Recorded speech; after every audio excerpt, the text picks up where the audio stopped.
This is James Walker. Welcome to Real Talk, Real People.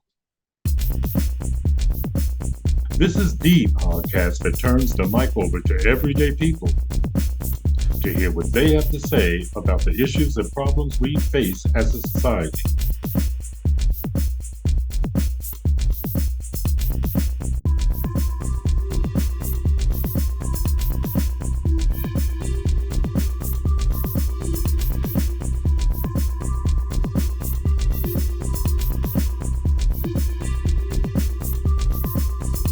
Hello, everyone. Thank you so much for joining us again this week. Breast cancer continues to be a problem, and it is a serious problem for Black women. Many more Black women are dying from breast cancer than white women, Hispanic women, and it is a real challenge for any women, but it is a serious challenge for Black women. My guest today is Lolita Vanilla Brooks. She is a breast cancer survivor, and she talks about what it was like to get the news and what it was like dealing with knowing that you had breast cancer and then surviving it all. This is an important conversation. Some stories that women share about surviving this deadly disease are always important. So let's get right to it. My guest today is breast cancer survivor Lolita Vanilla Brooks. She is a native of Stratford who is now living in Virginia where her husband is working. And we are going to get right to her story. When I first got the diagnosis, I think the first thing that went through my head was it has to be a mistake. This has to be a mistake. I'm vigilant. I go and I get my mammograms every year. I'm extremely vigilant. This is a mistake.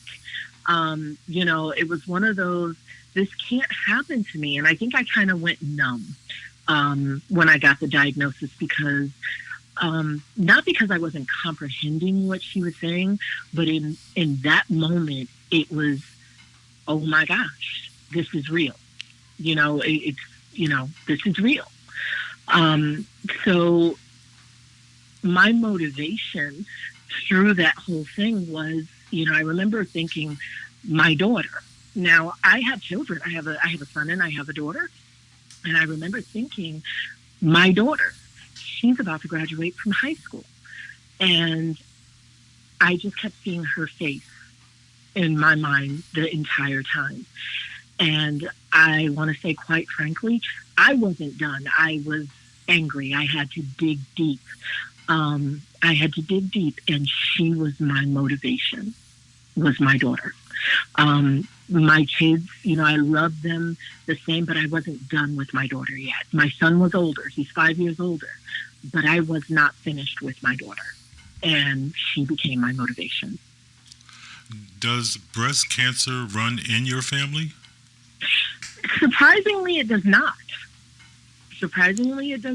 However, I have a first cousin that was diagnosed with breast cancer. She was actually the first one in our family that was diagnosed with breast cancer. And it does not. We had the genetics testing done. I had the BRCA testing done. Nothing. Everything was negative. They just said it just happened to be a coincidence. In a family as large as our family, it was just a fluke. That's what they told me. So it does not. That was just something that happened, and it happened to both of us. And what about treatment after you found out? What about treatment? Okay. Were you satisfied with the treatment? How did you approach the treatment? Oh, absolutely. Okay, so when I found out, and I don't know, I don't know how much you want me to talk about, my story, whether or not you want me to, tell you from the beginning, or just imagine that you're talking to other women, because that's who you're talking to. Okay, so when I found out about breast cancer, when I found out I had breast cancer, I'm gonna back up a little bit. It was routine. It was a routine mammogram. I wasn't looking for it. I didn't feel it. I didn't notice anything different. my husband's job was purchased by a larger company, and they were sending someone out. We had to update our medical insurance, and they were actually sending someone out to give him his physical. And because I worked full time, I had to have a physical on file. Otherwise, they were going to charge him an additional $50 every month. Okay. Now, during this time, I was working full time, but I was opening a brand new school. So I was busy as well. All of my well woman visits had to be done by December 6th. Okay. So there was no time on the calendar for this. And I remember him saying, you have to get this done. You have to get this done. They're going to charge me an additional $50. And I remember being really upset with him because I'm like, seriously, you can't pay the $50. I'll go to the beginning of the year. Okay. I'll go to the beginning. Sounds just like a guy. Yeah. He's like, well, it's $50 every pay period, every day. And I'm like, really? This is what we're going to argue about? Okay, fine. I will go. So I looked at my calendar and I had November 30th free. So I knew I had to get a mammogram. I knew I had to go to the doctors. I had to get my cholesterol checked. I knew I had to make all of my appointments that one day. And I was angry. I was going to make every single appointment that day. Everything was going to get done. I was not going back again. This was for him, because this $50, he was going on and on and on about this $50. And I made my appointments. I figured I was going to make the day of it. I went and saw one doctor. I went and had breakfast at IHOP. I took the whole day off from work. I was going to enjoy my day. And I scheduled my mammogram, and I did all of that. And I remember going to get my mammogram, and the receptionist said, well, Ms. Brooks, she said, you usually get a traditional mammogram. And I said, yeah, well, is there a problem? She said, well, your doctor checked the box for a 3D mammogram. And I said, well, okay, what do I need to do now? And she said, well, because you get a traditional mammogram, you're going to have to check with your doctor to get another order. And I said, well, I'm not doing that because then I would have to come back again. And she said, yeah, unfortunately. And I said, well, can I just pay out of pocket? And she said, sure. And I asked her, how much was it? And she said, it's $50. And I remember in that moment thinking, you know what? This doggone $50. It wasn't my husband for this $50. I have to pay out of pocket for this 3D mammogram, $50. My insurance doesn't cover that. So I remember laughing, and I'm cracking up in the doctor's office, in the where I'm going to get the mammogram. And, and I said, that's $50. I said, it was going to get me. So I paid $50, and it happened to be the best $50 that I've ever paid, because during the time that I got the 3D mammogram, 3D was optional. It wasn't required. It was optional. And I went back and they took the pictures, and they called me about 2 or 3 days later. And I remember being annoyed when they called me back because, again, they wanted me to come in for more pictures. And I remember being annoyed saying, it's probably a cyst. It's probably this. It's not when my first call back. So I remember being annoyed, and something just told me to just wait a minute, just trying to be quiet. You pay for a 3D mammogram. So in that moment, it was just be still. And I remember being still, and I asked the receptionist, I said, well, what would you like me to do? And she said, well, we want you to come in for some more pictures because we saw a shadow and we just want to be sure. So I remember going in the next day for some more pictures, and they came up, they looked, they wanted me to get a sonogram. I got a sonogram, and I remember sitting there. This was taking way too long, and I remember thinking to myself, this is taking a long time. I'm going to pass out. Please don't let me pass out. And I'm sitting on this table. And I got up and I sat in the chair because I needed something to support my back, just in case I fainted. And they came up and she told me, she said, but, we were able to determine that it was a solid mass. And we wanted to make sure it was solid before, we told you what we would like you to do next. And I remember saying, well, what does that mean? And she said, well, on your traditional mammogram, nothing showed up. They took regular pictures and they compared it to the 3D mammogram. And on the 3D mammogram, there was a shadow, just a shadow. And she said, we'd like for you to go ahead and just get a biopsy. Well, my tumor showed up on the 3D mammogram and it did not show up on the traditional mammogram. So that's why I like to say that $50 saved my life, because a week from that date, I got a biopsy, and exactly 1 week from that, they told me that it was cancer. It was stage 1, grade 3 aggressive. We caught it early. We caught it very early. It was approximately the size of my fingernail. And where it was positioned, you couldn't see it. You couldn't tell. They couldn't feel it. I couldn't feel it. So it would have gone unnoticed for another year until I went back for my mammogram or until I felt it, you know? So I consider myself extremely lucky, extremely blessed, very fortunate that 3D, that mistake from my doctor and, you know, my husband hounding me over that $50 led to the result of me, you know, them finding this tumor. And when they found this tumor, I had to, because it was so early, they wanted to attack it very aggressively. They did the biopsy. They could go in and they could remove it right away. So within the month, I had to have it removed. And they did pathology, and they were able to determine that I was triple positive. Well, triple positive there's like an extra step. Most women that I know are triple negative or, you know, HER2 positive or something like that. I was estrogen positive, progesterone positive, Herceptin positive. Everything was positive. So everything, basically, that meant everything that made me a woman was feeding my cancer. You're listening to Real Talk, Real People, the podcast that turns the mic over to everyday people.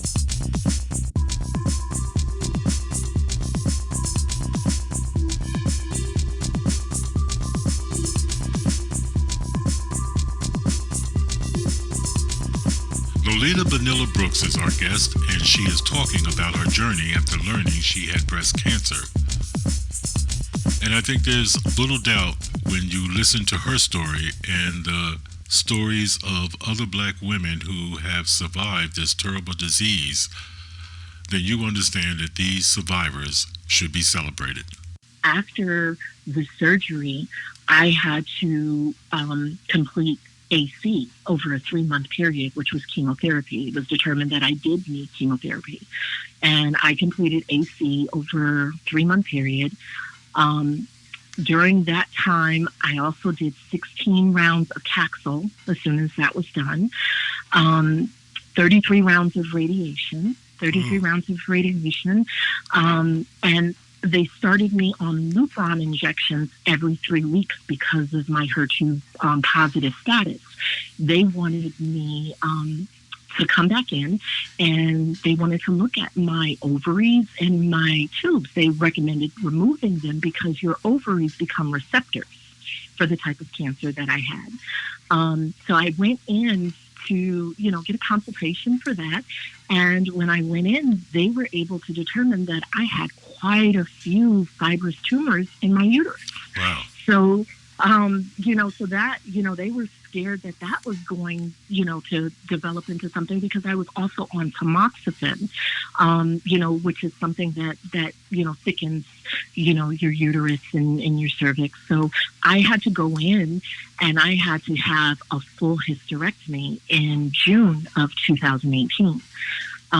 You know, so, and then I was on Herceptin. I had to do a full year of Herceptin treatments because of the triple positive status. So whereas something the size of my fingernail, you know, I'm thinking it was this was going to be okay. I'm going to be okay because it's the size of my fingernail. We caught it early. It led to a 3-year fight for my life. And I just had no idea. I had no idea. So let me ask you, what was your mental health like during this stage here? And did you have support? Well, during this time, I reached out to my cousin, Len Sistrunk, and my cousin was a part of the organization Sister's Journey. Okay, she was my guiding light because she had gone through this journey before me. And she had support in Connecticut. Now, during this time, I am also in Virginia. Now, I'm born and raised in Connecticut. I'm a Connecticut girl through and through, Stratford, Connecticut. I have all of my ties are in Connecticut. My family is in Connecticut. My parents, my entire family is there. I'm only in Virginia because my husband's job is down here. He's a defense contractor, so we're outside of the D.C. metropolitan area. I've been down here for some time, but during this time, the support that I was receiving was from my family and friends in Connecticut. Now, I had a lot of friends, teacher friends that that I work with that bonded together to hold me up. I had a really good circle of sisters, but I also had my cousin. I had Sister's Journey. I had my parents, my husband, my mother-in-law. They became my support circle. Sister's Journey is more than a support group. They were more than a support group. They became a prayer circle. There's strength in numbers.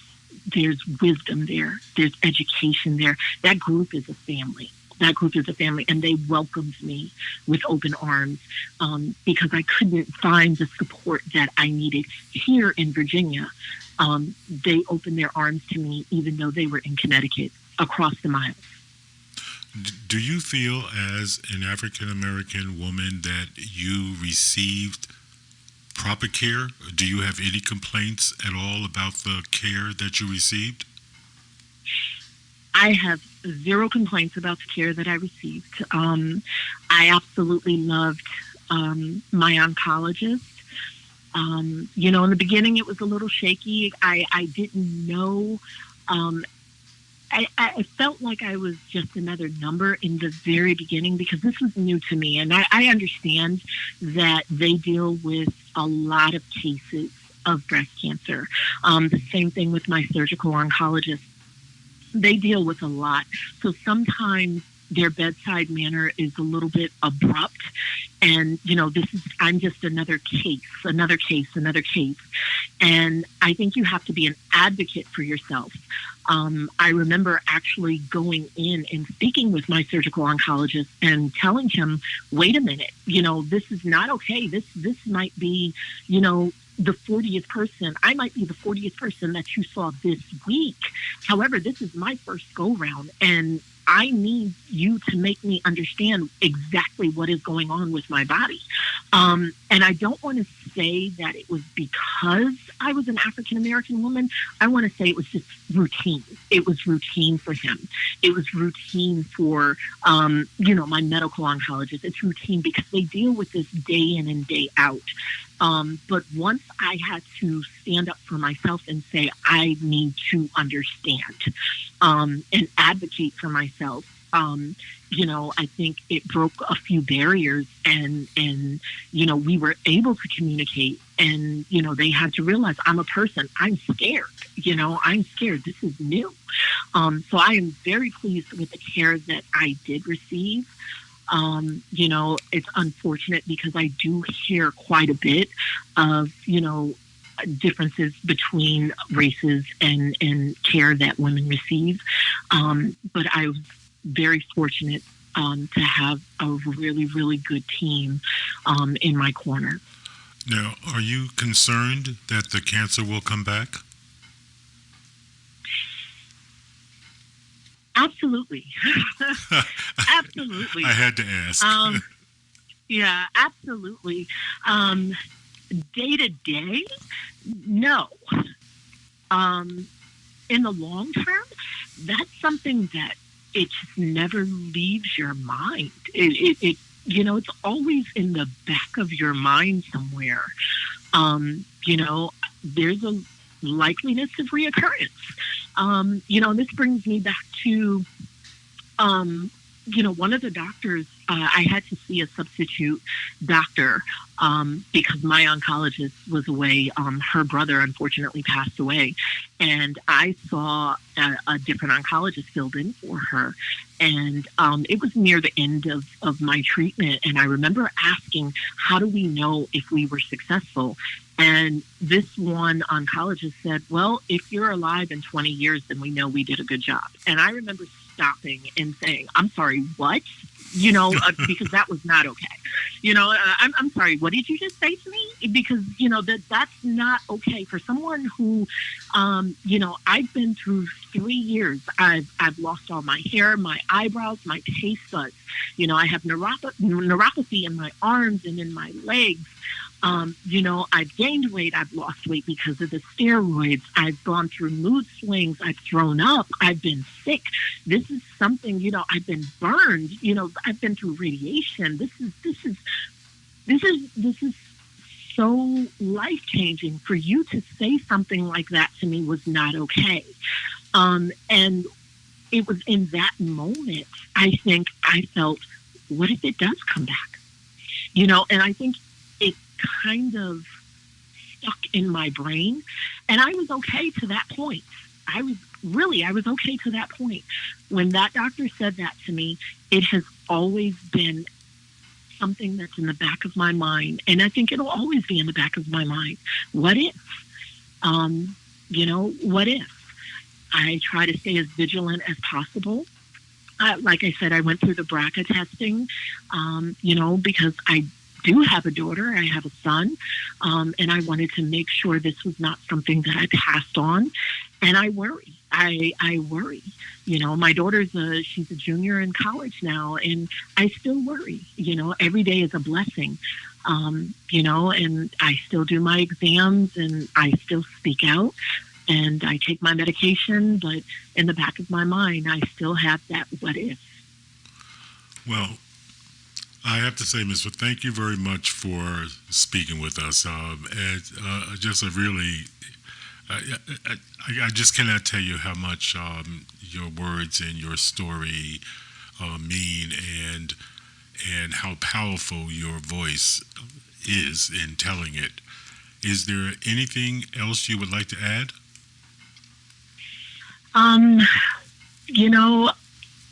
Thank you so much. First of all, it was an honor to even be considered to speak with you. I just want to talk, again about my support circle. I wanted to speak about Sister's Journey and, what they've meant for me. They were in the right place at the right time. Like I said, they're a family. They're a prayer circle. They lifted me up. They're advocates. They're education. And if there's anything that I can say to anyone that's listening, be vigilant about your body. Be vigilant about your health. Be vigilant about asking for clarification, for help, and be vigilant about getting checked, because you never know. You've been listening to Real Talk, Real People. If you would like to be on the show, if you have an idea for the show, give us a call at 203-605-1859 or drop us an email at realtalkrealpeoplect@gmail.com. You folks have a good week, and we'll talk again next week.